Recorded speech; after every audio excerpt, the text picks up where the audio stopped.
Monza. Tradição e liderança de muitos anos que não pode ser ignorada. Em sua nova linha, o Monza surge apenas em sua versão 4 portas. Estilo e conforto para o consumidor. Em sua versão GLS, a mais completa, o Monza está incorporando também vários itens. Monza 96. O estilo de quem fez estilo e de quem faz estilo.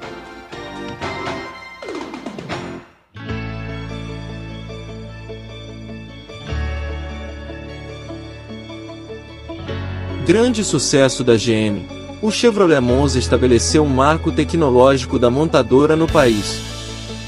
Foi um dos primeiros carros mundiais fabricados no Brasil, tinha linhas sofisticadas e aerodinâmicas e também foi precursor na GM, no que diz respeito à tração dianteira. Feito inédito, sedã médio de luxo, foi 3 vezes o carro mais vendido, em 84, 85 e 86. Neste vídeo vamos falar da história da segunda geração do Monza, a popularmente conhecida como Monza Tubarão. O Monza Tubarão, lançado em 1991, conseguiu se destacar mesmo tendo sido lançado quase 10 anos após a chegada da versão original do carro.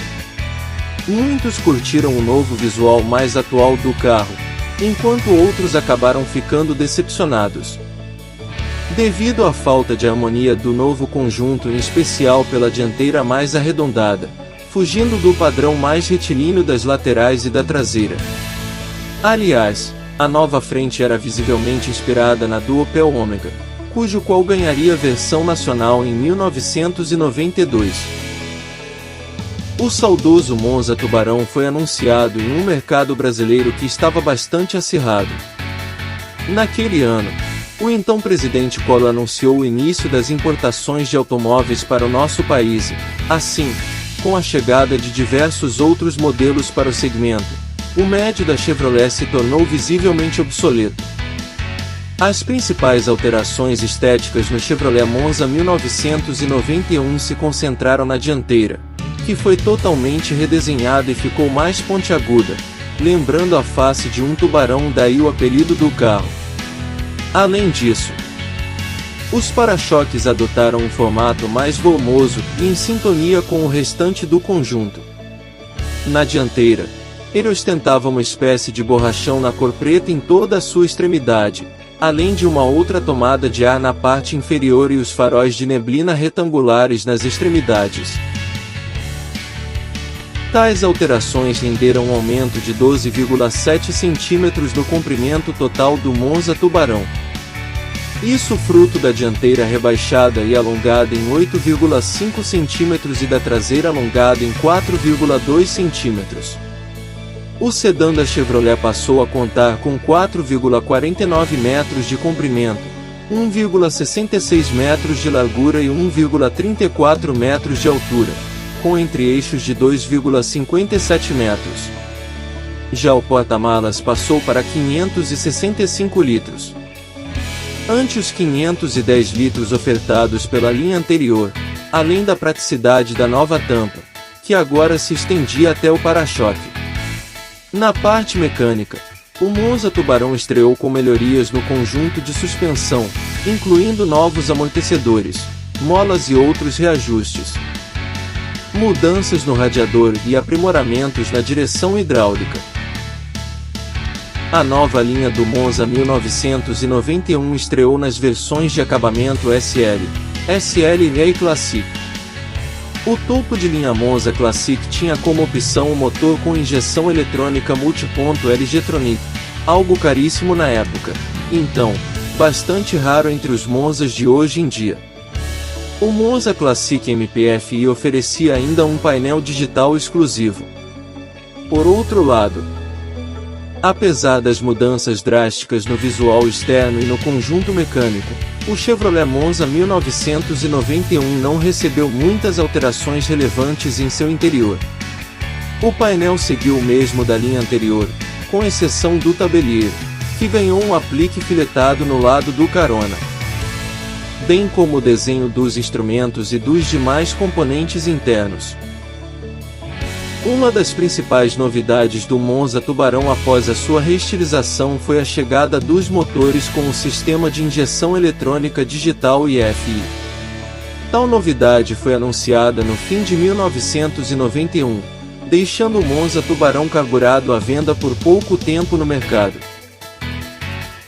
A revista Quatro Rodas fez um comparativo do Monza versus o Santana e o Versailles. Os três melhores carros do mercado se enfrentaram em 1991 para saber qual era o maioral no segmento de luxo. General Motors, Volkswagen e Ford tinham os três melhores automóveis do país na época: Monza Classic SAMPF, Santana GLS 2000 e Versailles 2.0 e Ghia.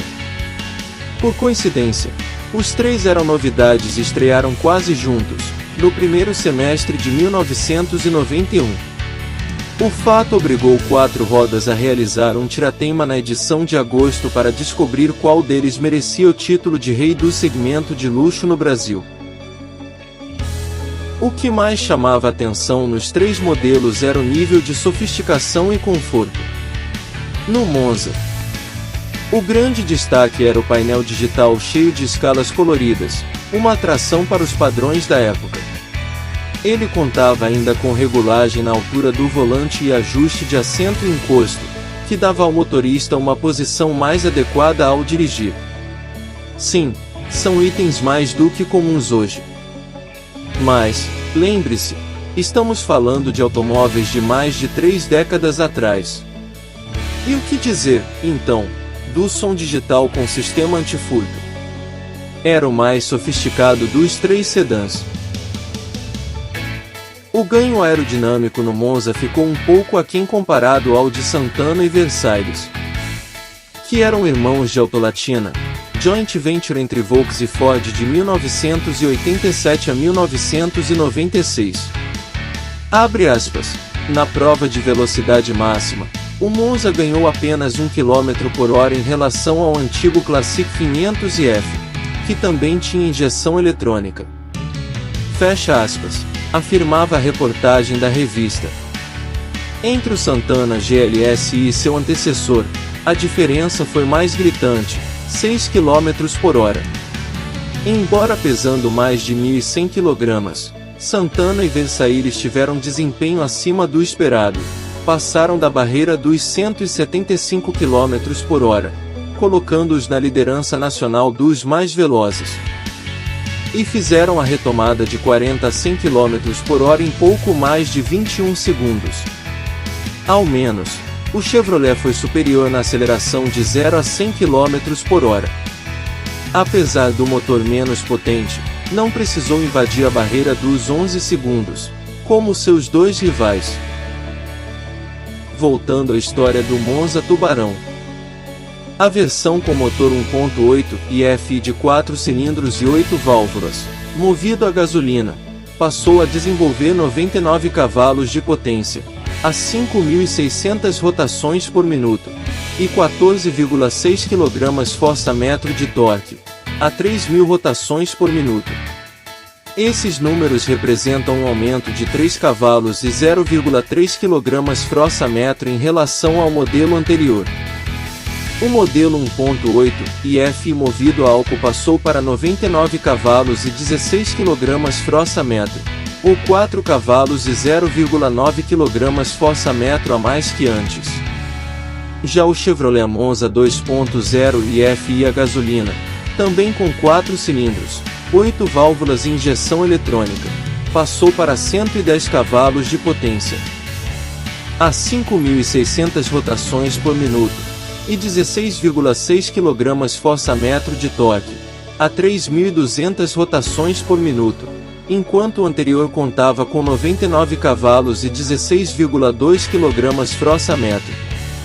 No caso do Monza 2.0 IFI álcool, os números subiram para 116 cavalos e 18 kgfm.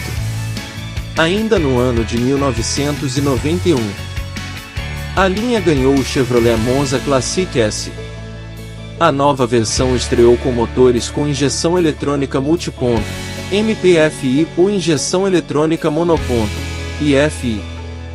Ele era equipado com painel de instrumentos digital e computador de bordo de série. Havia ainda a opção de freio a disco nas 4 rodas. Tal configuração durou até 1993.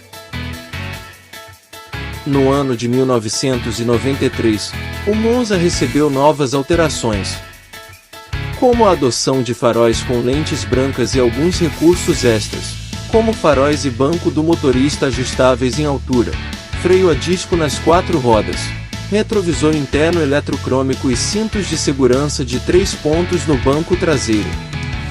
O Monza Classic MPFI ganhou freios ABS. Em 1994, o Chevrolet Monza acompanhou o restante da gama da marca, como o Corsa, Vectra e Omega, e passou a contar com as versões GL e GLS, substituindo os modelos SL e SLE, respectivamente. Um ano depois, em 1995, o Monza 1.8 parou de ser ofertado em nosso mercado. Deste modo, o Chevrolet podia ser encontrado somente com o motor 2.0 litros, indicando um possível fim de linha devido à redução da gama de versões. No mesmo ano, o Chevrolet Monza, já na linha 1996, abandonou a carroceria 2 portas e também as versões com transmissão automática. Sendo assim, ele passou a contar somente com 2 versões, GL 2.0 e GLS 2.0. Fora isso, o Chevrolet Monza Tubarão ofereceu diversas séries especiais. A primeira delas foi a série Barcelona, anunciada em 1992 como forma de homenagear as Olimpíadas de Barcelona. O novo Monza Barcelona contava com poucas diferenças em relação à sua versão de base, a SL, com direito somente à pintura prata argenta na carroceria. Rodas de liga leve com desenho exclusivo, que no ano seguinte foram herdadas pelo Monza SLE, e frisos laterais indicando a série especial comemorativa. A Chevrolet ofereceu ainda a série especial Chevrolet Monza 650. Este modelo surgiu para celebrar o número de 650 mil exemplares do Monza fabricados em território nacional.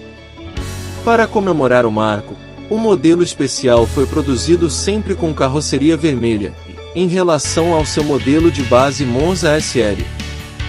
Contava apenas com acabamento diferenciado e alguns equipamentos extras oriundos do Monza SL. Neste caso, o Monza 650 foi comercializado com os motores 1.8 ou 2.0 EFI. Ainda em 1993, a Chevrolet lançou o Monza Hi-Tech no mercado nacional. Este foi o primeiro e único Monza brasileiro a contar com freio a disco nas 4 rodas com sistema ABS, antitravamento, de série. Além disso, ele contava com painel de instrumentos digital, computador de bordo e motor 2.0 com injeção eletrônica e EFI. Houve também o Chevrolet Monza Class, também baseado no Monza SL. Ele se destacava pela boa relação custo-benefício, com direito a alguns equipamentos adicionais do Monza SL. Tal configuração era ofertada com motor 1.8 e EFI ou 2.0 e EFI saiu da linha de produção sempre com a carroceria pintada num tom de cinza. O último modelo especial da linha foi o Chevrolet Monza Clube, que estreou em 1994. Equipado com motor 2.0 litros com injeção eletrônica e EFI, o carro foi anunciado para celebrar a Copa do Mundo de 1994. Ele contava com carroceria pintada na cor vermelho chumbo, painel com novos grafismos e cor e um novo volante. Entre os equipamentos de série, o novo Monza Clube oferecia direção hidráulica, vidros e travas elétricas, vidros verdes, acabamento interno com tecidos exclusivos, rodas de alumínio, entre outros. A série especial também ofertava alguns opcionais, como ar-condicionado. Volante com ajuste de altura e cinto de segurança traseiro de 3 pontos para os 3 ocupantes.